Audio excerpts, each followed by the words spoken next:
wabarakatuh. Pemirsa, berjumpa lagi bersama saya Fibi Srayu Anita dalam Jurnal Kotim. Informasi mengenai Kabupaten Kota Waringin Timur dan sekitarnya telah kami rangkum untuk Anda. Berikut informasi selengkapnya.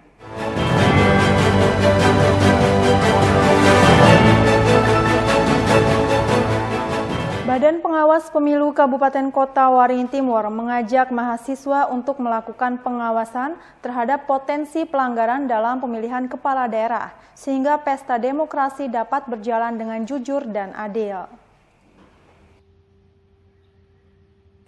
Ajakan tersebut disampaikan Bawaslu Kota Waringin Timur saat melakukan sosialisasi ke perguruan tinggi dengan tajuk Bawaslu Ngampus. Kegiatan pada Selasa tersebut dilaksanakan di Universitas Darwan Ali Sampit.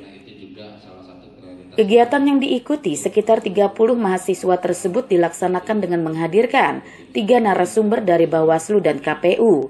Materi yang disampaikan terkait tahapan dan tata cara pemilu, hingga jenis pelanggaran dan cara pelaporannya. Kegiatan bertujuan mengajak mahasiswa untuk mengawasi pelanggaran pilkada. Peran mahasiswa dan masyarakat penting untuk menciptakan pemilu yang jujur dan adil tanpa pelanggaran.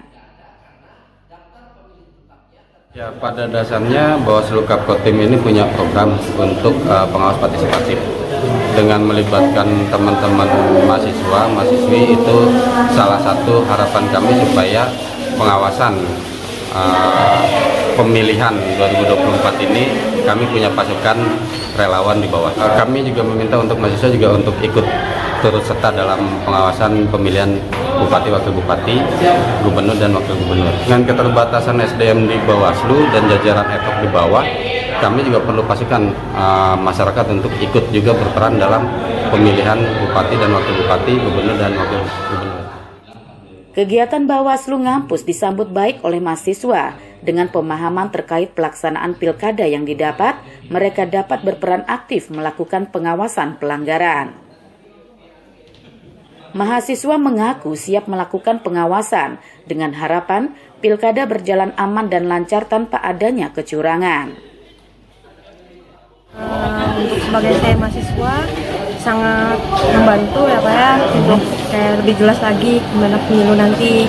Peran kita sebagai mahasiswa juga harus lebih kondusif lagi lah Pak ya, untuk mendukung pilgub nanti Pak. Kalau dikasih kesempatan boleh lah Pak ya, untuk membantu mengawasi nanti di acara. Langkah yang sangat bagus untuk permulaan untuk kedepannya pilkada.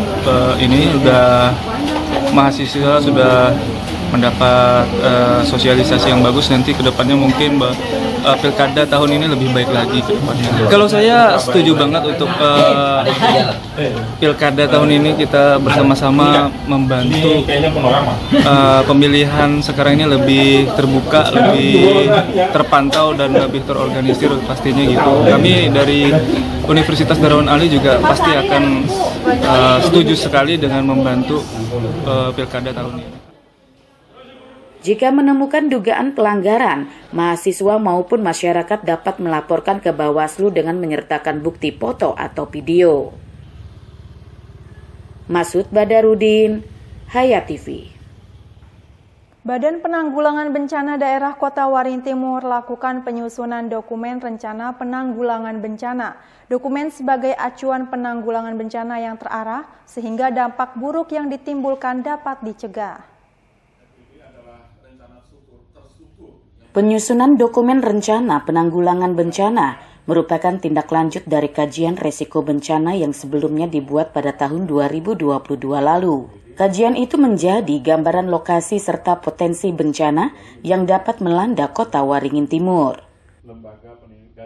Membuat dokumen rencana penanggulangan bencana menjadi kewajiban daerah, termasuk Kota Waringin Timur sebagai daerah rawan bencana, khususnya kebakaran hutan dan lahan serta banjir.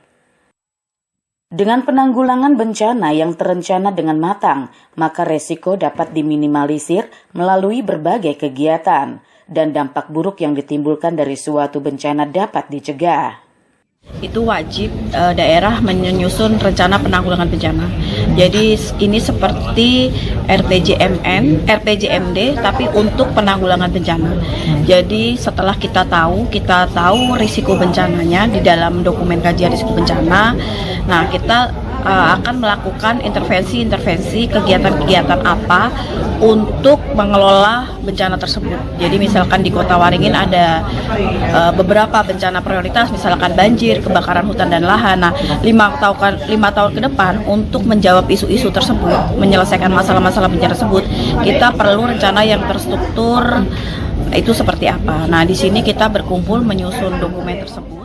Kepala BPBD Kota Waringin Timur Multaja mengatakan, hampir seluruh wilayah kecamatan di Kota Waringin Timur berpotensi terjadi bencana.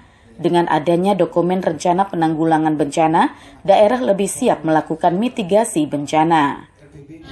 Bagaimana kita melihat kerawanan ini yang kemudian bisa berdampak pada kerusakan lingkungan, kerusakan korban jiwa dan segala. Nah, rencana-rencana kontingensi yang kita buat nanti berikutnya ya, tahun 2025 itu bagian dari melengkapkan seluruh dokumen. Hampir seluruh kecamatan ada, cuman dia berbeda ke tingkat bencananya. Ada yang rendah, ada yang sedang, dan ada yang tinggi. Dan peta itu sudah terdistribusi di beberapa wilayah. Jadi kita sudah bersiap-siap. Jadi personil kita harus siap. Kemudian peralatan kita sudah siap, peningkatan kapasitas masyarakat, pemahaman terhadap bencana itu yang datangnya tiba-tiba juga kita harus beri edukasi. Penanggulangan bencana tidak hanya menjadi tanggung jawab BPBD, maka dari itu penyusunan dokumen dilakukan melibatkan berbagai pihak, mulai dari dinas serta instansi terkait, akademisi, dunia usaha, termasuk masyarakat. Masud Badarudin,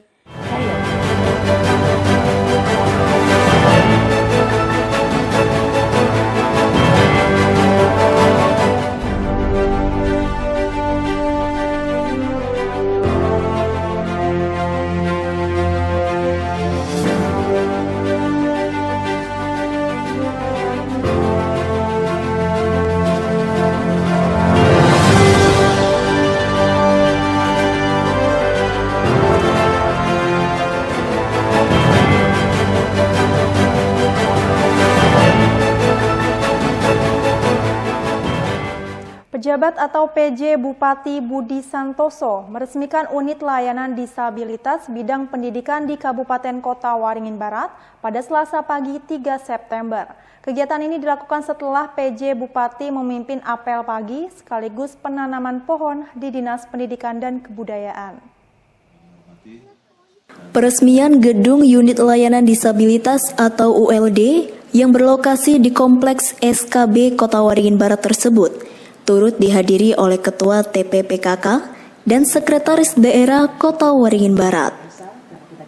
PJ Bupati Budi Santosa menyampaikan bahwa peresmian ULD ini adalah bentuk nyata dari komitmen pemerintah Kabupaten Kota Waringin Barat dalam memberikan layanan terbaik, mendukung, dan memfasilitasi hak-hak serta kebutuhan penyandang disabilitas.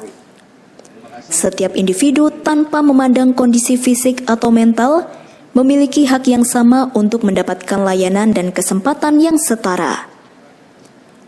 Oleh karena itu, unit layanan disabilitas ini didirikan dengan tujuan untuk menjawab tantangan tersebut, memberikan dukungan yang komprehensif, serta memastikan bahwa penyandang disabilitas mendapatkan akses yang adil dan layak dalam berbagai aspek kehidupan.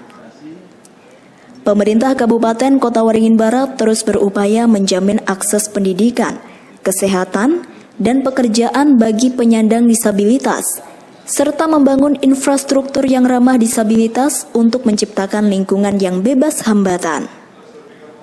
Sementara itu, Sekda Kota Waringin Barat Rodi Iskandar menyampaikan bahwa ULD ini adalah wujud nyata dari tanggung jawab pemerintah daerah dalam mendukung pendidikan inklusif di Kota Waringin Barat. PJ Bupati meresmikan unit layanan disabilitas di Kabupaten Kota Waringin Barat. Ini adalah salah satu bentuk konkret tanggung jawab dan keperhatian pemerintah daerah untuk pendidikan inklusif yang ada di Kabupaten Kota Waringin Barat.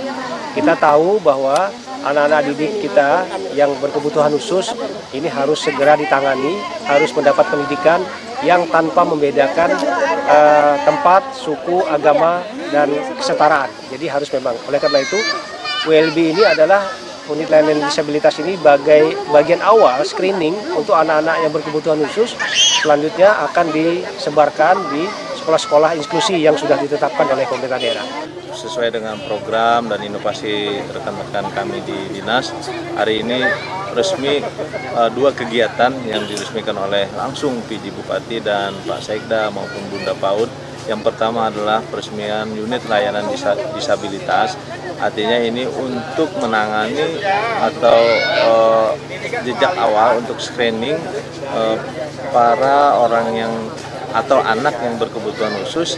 Dalam hal ini diuji di sini atau asesmen di sini. Setelah itu ada rekomendasi dari tim untuk dia harus sekolah di mana yang terdekat dengan domisilinya ataupun di SLB. Peresmian ULD ini diharapkan dapat menjadi langkah awal dalam meningkatkan layanan dan fasilitas bagi penyandang disabilitas di Kota Waringin Barat, serta menciptakan lingkungan yang lebih inklusif dan ramah bagi semua lapisan masyarakat.